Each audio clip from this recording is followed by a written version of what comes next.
I made a big mistake today. I overheated my Suburban trying to get home a 1962 C10, and we're finally almost home. I don't think I've hurt the old Suburban that bad, so we'll see when we get to the house. Well, it's been a few days since our little escapade to go get that C10, and what ended up happening was we took some back roads to get it home, and this black clip right here got vibrated quite a bit because Colorado has the worst roads known to man, and it was so washboarded that what I think ended up happening was one of these heater core hoses ended up moving too much, and it finally just gave out, snapped, and it leaked coolant all over down here. It was a mess. And by the time I had finally caught that it was overheating, it was the gauge was maxed out to like 260. So luckily my older brother was with us, and he ended up taking the hose and he just rerouted it back down to the water pump down there, so it just feeds back into the water pump. So we were able to let her cool down a little bit and start her back up. She made it all the way home. Ran about 210, and yeah, we got back home safe and sound. She'll run like a champ. Now we can get down to the treasure that I ended up risking my hide for. This is a 1962 Chevy C10 long bed, and it's in pretty rough shape if you couldn't already tell. The rust has already tried to claim it plenty of times. These rocker panels are destroyed, sorta, but it's still fairly in one piece. The original owner, when I talked to him, said something about he had one guy offering him like $100 just for these steps alone, these easy steps. So yeah, you're supposed to put your foot up in there and be able to use it like a step side there. And back here in the bed, these ones came from the factory with the wood bed and the metal pieces in between, but obviously time hasn't been kind to this one. There's all sorts of hay and stuff back here that still needs cleared out, and this bed is just gone, rotted out. So you can still buy the bed supplies for it, all the wood and the metal if you need to replace yours, or I saw a few places actually offer a conversion to put metal in the back instead. So either one will work for me. And these taillights here have the Chevy bow tie in the back of them, and they're in pretty good shape still, so definitely be hanging on to the originals if I can. And this one was last registered in '96, and I was told that it had sat in a field for at least 8 years, collecting dust and rotting away. These back wheels obviously aren't from factory. I don't know what brand they are, but they kind of look pretty cool. He's got some Hercules tires on here, the Hercules TerraTrack. And what size were these again? 265, 75, yeah, 75 16s. So he's got 16s on the back here, tucked up underneath the fender. Pretty cool. Up front are the original wheels with 235 75 15s. So kind of playing dragster here to some degree. This fender is also in horrible shape. Fender jump scare. Did I scare you? These rockers, I think someone tried to repair this one at some point, looking with some chicken wire and Bondo. It looks like they tried to fix up this fender with chicken wire and Bondo, and that's just disturbing, to say the least. So I've searched them up. Auto Metal Direct AMD has both fenders for like $178 a piece. I'm not sponsored by AMD, obviously. I just thought I'd mention that, but it's not a bad price. I thought they'd be a little more pricey for a truck like this, but we'll see sometime in the future. And this door, well, it does open, but at least it did. Maybe it finally decided to lock me out. But before we get inside, I guess I might as well mention the Harley Davidson gas cap. So whoever owned this before me likes some Harley Davidson. And the nice chrome right here with the custom and the emblem on there. This cab itself is already just a work of art. You don't see anything like that on a newer truck. I think it's been shot at a few times. There's a hole, bullet hole right here. Big dent here. Someone tried using this for target practice, and that's just wrong. Up front here, the bumper on that side is smushed up enough it's giving it a little smirk, and the grill's a little battered, but I might keep them both. If they're original to the truck, might as well. But this hood up here, the wind's getting pretty bad. We got a big dent here that can hopefully be bashed out. Over here's the antenna still. Got some more bullet holes right here in the door. It's just ridiculous. We can't open this one. Oh boy. The seat is just destroyed in here. The cab is in pretty rough shape. If you can see down there, you can see sunlight through the floorboard. The seat is all down to spring and foam. And this is a manual. A little 4-speed here. The owner did say that it has the original engine and transmission when this sucker was first produced, so nothing has been swapped out or anything. It has its original powertrain here. This one looks to be a 4-speed.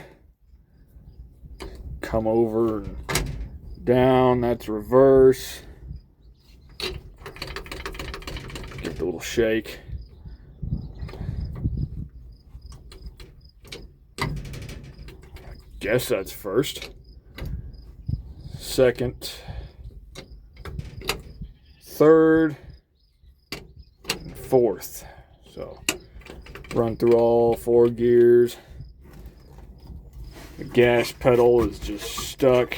That carburetor needs freed up or rebuilt. There's no brakes in here. They go straight to the floor, and same with the clutch. So up here's the mirror. It's a handsome fellow looking back. I like how it's mounted up to the dash instead of up here. It's a lot different from anything I've ever seen. And of course, it wouldn't be a vehicle in my possession without the radio missing. And looks to be the controls for your heater and stuff, which have been broke off to time. Someone had to scratch in there what each one was. Wow. And the dash on this. This is real simple as it gets. It looks good too. Assume that would be your lights. I don't know what that is, but it just popped off. That's probably choke, if I had to guess. Unless that's choke, I don't. Nope, that one just, okay. I'll thread back in there, please. Please. Oh, no, that's your cigarette lighter, isn't it?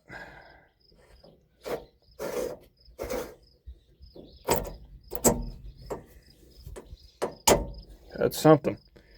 And there's where your key should go. There's your ignition switch, but this one didn't come with a key, so I'm going to have to get a new one at some point. The horn button underneath here, kind of like my 69 F100, it had a horn button underneath. Up here on the gauge cluster, we got your temperature, your generator. This one doesn't have an alternator. It's too old for that. 0 to 100. This one says it's got at least 840,100 miles, it looks like. So, then you got your oil pressure and your gas. You're all set. But yeah, it's kind of rough when it comes to the floors.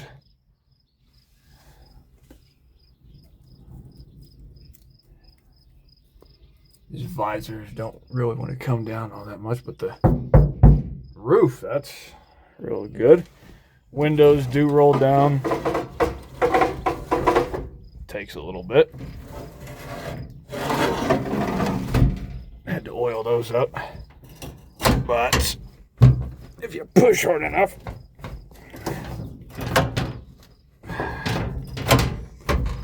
let me out.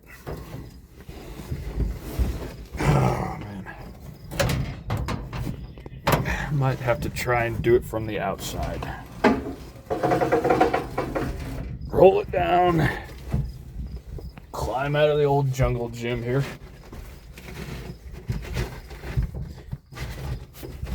My legs getting caught under the steering column. I'm too tall.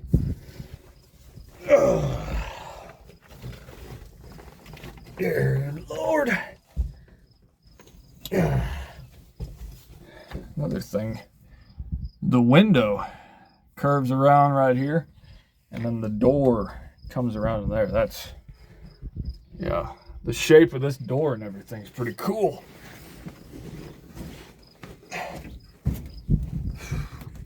I'm free. Okay.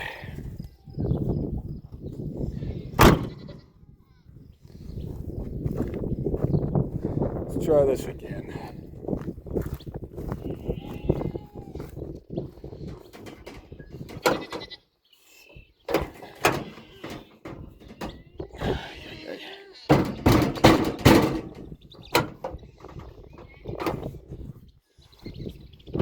Oh, there it goes.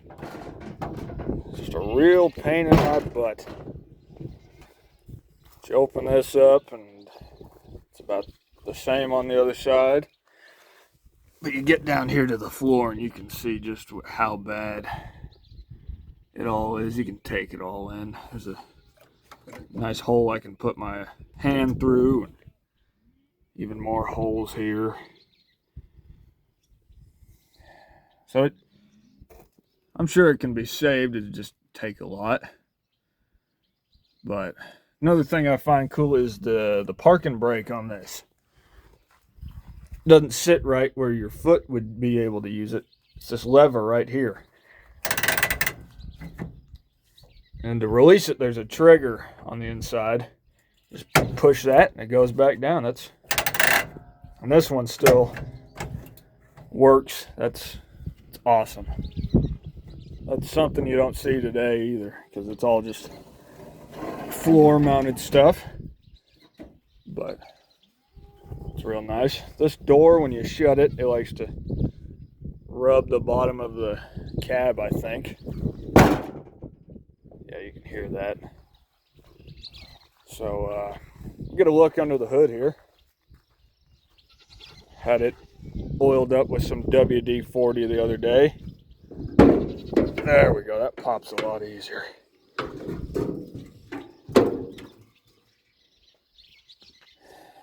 And, underneath the hood here, we got your humble Chevy 283. Missing a few parts. We need the oil cap here. And has a 12-volt generator.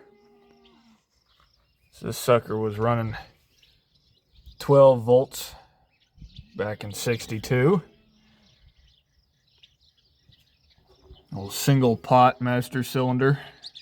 So that'll need to be changed out sometime.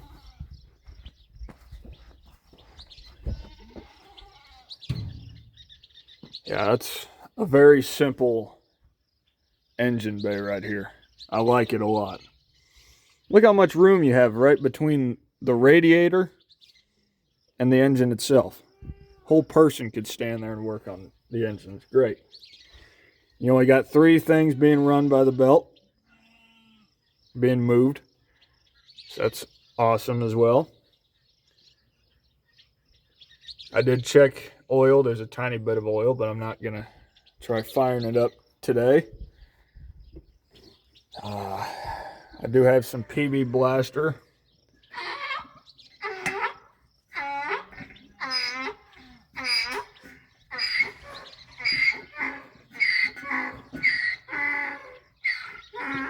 The donkey's yelling at the goats. Anyways, I got some PB Blaster.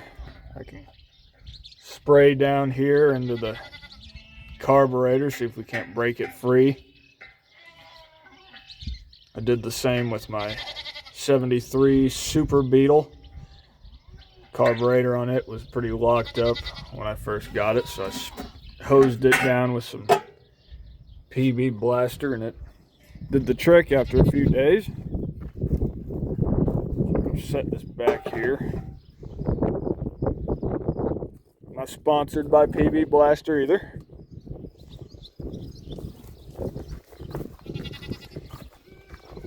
Okay, let's see here. Spray some down in there too. Eat up.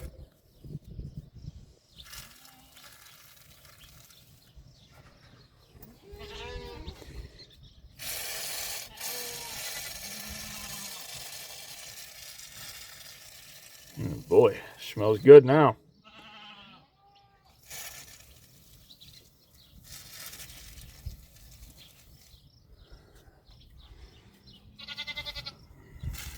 Make sure to get it nice and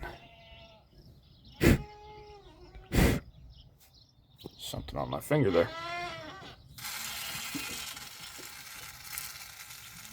Nice and oiled up. Put some on the thread there too. Okay, well, that'll have to sit for a few days, see if that can't break it loose. For the most part, that's really all there is to the old boy. Picked this one up for 1,200 bucks. The owner was a real nice guy. Helped us load it up on the back of the trailer with his skidster. Didn't help that the parking brake was on the whole time, so it kind of drug the back wheels. Kind of did the same while trying to unload it with my brother's K20 until I finally figured out the parking brake was on, and then it moved pretty well from there. It's amazing what these vehicles will do once you take the parking brake off. So, yeah, that's my purchase, my latest purchase, the old Heap. But if anything's going to survive being off the road this long, it'll be this old thing. I was able to get the engine to spin over at one point, just a tiny bit. Pushing on this fan, it likes to slip the belt more than anything, so you got to kind of find a spot to grab, catch the belt with it. Let's see if we can't use these cobwebs and stuff to our advantage. Come on now.